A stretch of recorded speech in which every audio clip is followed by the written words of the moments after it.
Pernah nggak sih kamu melihat seorang ibu yang tatapannya kosong, rambutnya agak berantakan, dan dia cuma duduk diam sambil minum kopi dingin? Itu bukan karena dia malas, tapi kemungkinan besar dia baru saja melewati medan perang malam hari.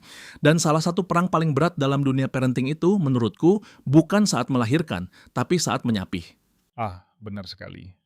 Menyapi itu seringkali disebut sebagai perpisahan pertama antara ibu dan anak. Itu momen yang emosionalnya luar biasa.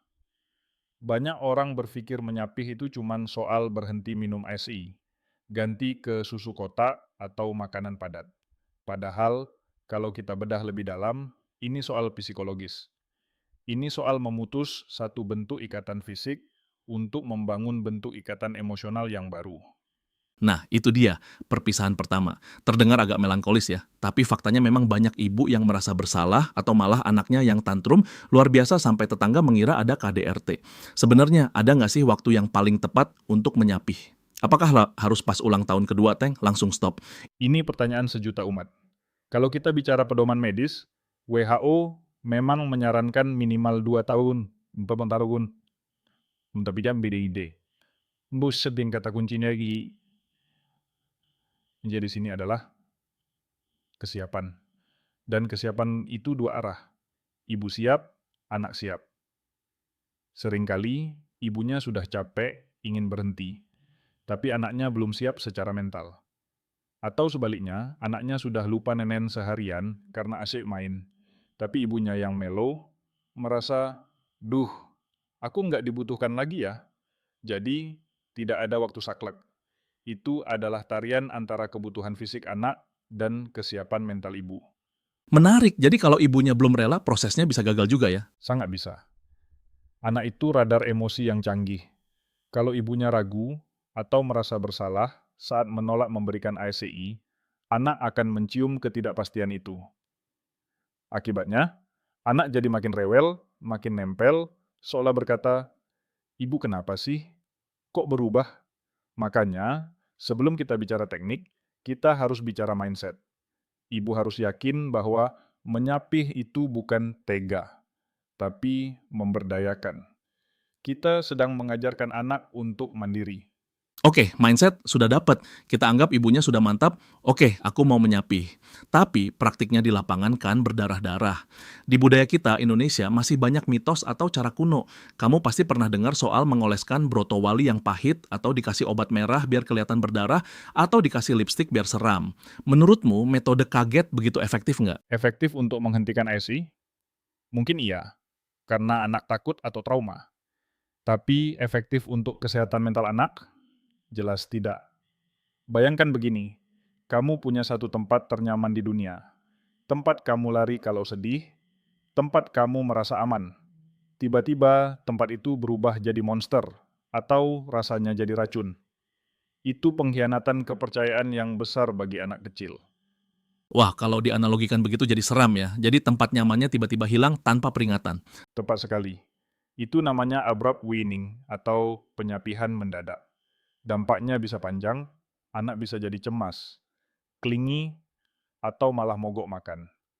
Yang kita sarankan sekarang adalah winning with love, atau menyapih dengan kasih. Intinya adalah proses bertahap. Jangan bohongi anak. Jangan pakai rasa pahit atau tampilan seram. Kita pakai komunikasi.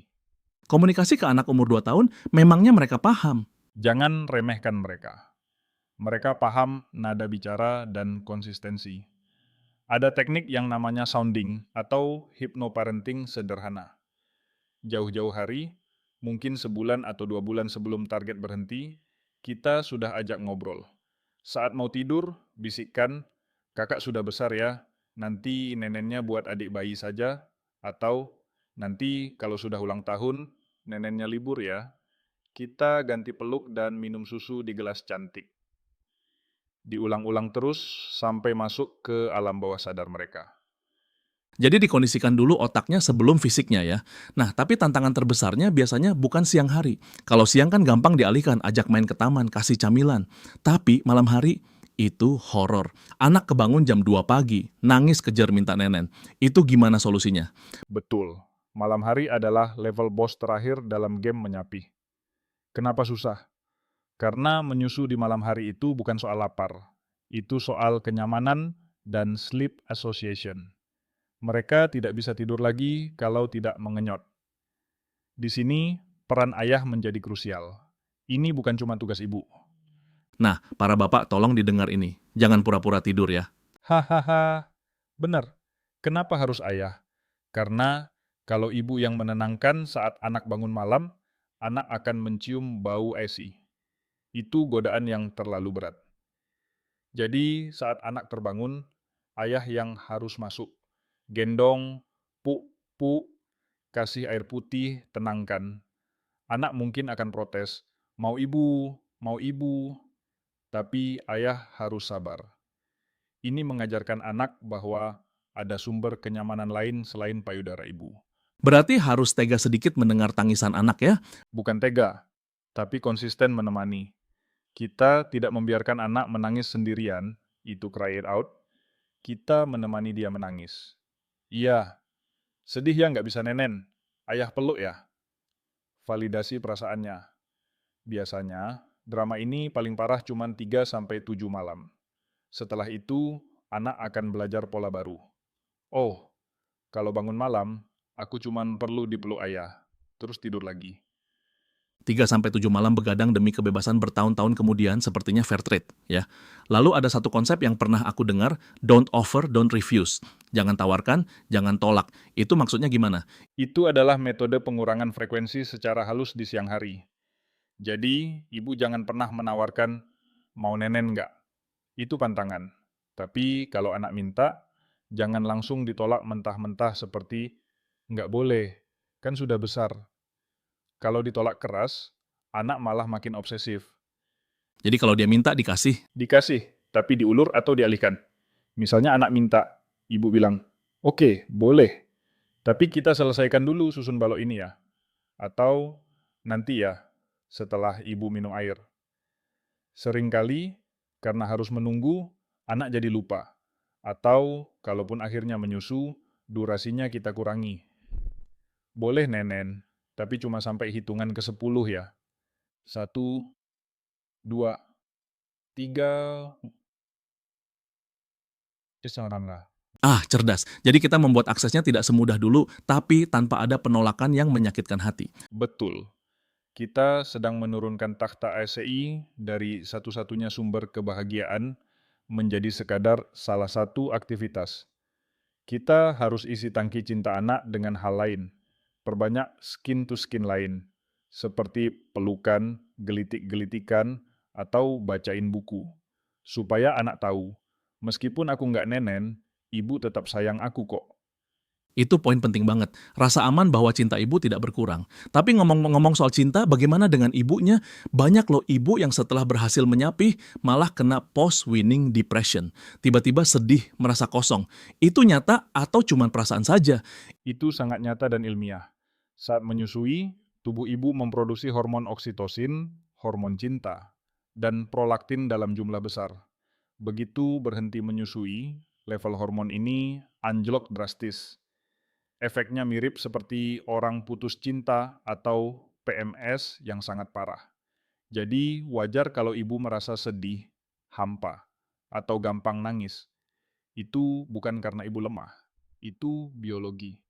Jadi, buat para suami yang mendengarkan ini, kalau istrinya tiba-tiba mellow setelah anak sapih, jangan dibilang lebay ya. Justru harus dipeluk lebih sering. Ibunya juga butuh disapih dengan kasih sayang. Ibu perlu apresiasi. Terima kasih ya, sudah menyusui anak kita selama 2 tahun ini. Kamu hebat. Kalimat sederhana itu bisa menyelamatkan kewarasan ibu. Luar biasa.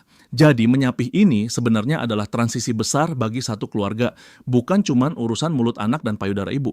Ini tentang pertumbuhan. Benar. Dan ingat, setiap anak itu unik. Ada yang disapih dalam seminggu beres, ada yang butuh berbulan-bulan. Jangan bandingkan prosesmu dengan postingan Instagram orang lain yang kelihatannya mulus banget. Nikmati prosesnya. Kalau gagal hari ini, coba lagi besok. Jangan marahi diri sendiri. Setuju banget, kuncinya di kesabaran dan konsistensi ya, dan tentunya kerjasama tim antara ayah dan ibu. Betul.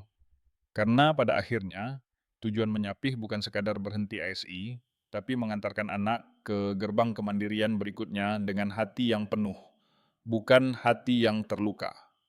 Wah, dalam banget itu. Mengantarkan ke gerbang kemandirian. Rasanya diskusi kita hari ini padat banget isinya. Dari mindset, teknik sounding, peran ayah, sampai mengelola emosi ibu. Semoga bisa jadi bekal buat teman-teman yang sedang atau akan menghadapi fase ini ya. Pastinya.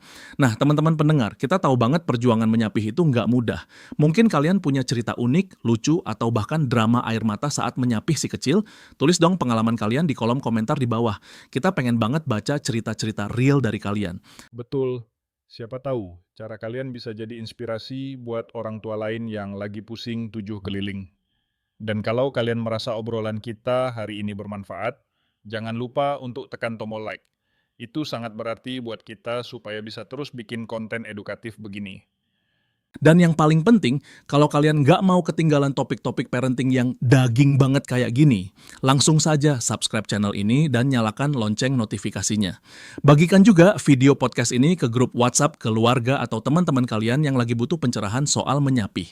Sharing is caring, kan? Membantu satu ibu supaya tidak stres, pahalanya besar loh.